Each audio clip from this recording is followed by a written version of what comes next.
And on the heels of that new rare minerals deal between the U.S. and Ukraine, word is coming out of another deal between the two nations, this one involving the sale of weapons to Kyiv. Scripps News global affairs correspondent Maya Rodriguez is live for us now in the D.C. newsroom. And Maya, this certainly seems like a pretty surprising development, I would say, given what the Trump administration has previously said about Ukraine. Yeah, Andrew, you know, this really is a first. This is the first time the Trump administration is approving a defense-related sale to Ukraine. Now, a congressional record shows a notice from the U.S. State Department to Congress under the Arms Export Control Act. It's called Executive Communication 859. And it lists a $50 million or more sale to Ukraine of what it calls defense services. This basically constitutes a required notice to the Senate Foreign Affairs Committee about the sale. The notice date is listed as April 29th, which was just 2 days ago. Scripps News has reached out to the committee for comment, but we have yet to hear back. All of this, of course, is happening in the shadow of that announcement of a minerals deal between the U.S. and Ukraine.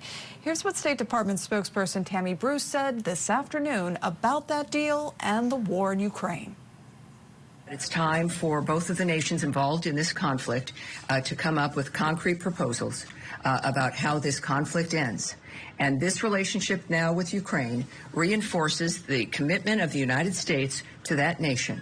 It's for the world, it's better off. It also reminds the American people and the world that support of another country can take many forms, and that national security can be reinforced in many different ways. And that's what this arrangement accomplishes. This is happening as fighting intensifies in the now 3-year war between Russia and Ukraine. Russian drones struck several cities in Ukraine this week, and overnight, Moscow claimed an attack by a Ukrainian drone left 7 people dead and wounded 20 in the Kherson region of Ukraine. Meanwhile, a Russian attack killed 2 people and injured 15 others in the Ukrainian city of Odessa.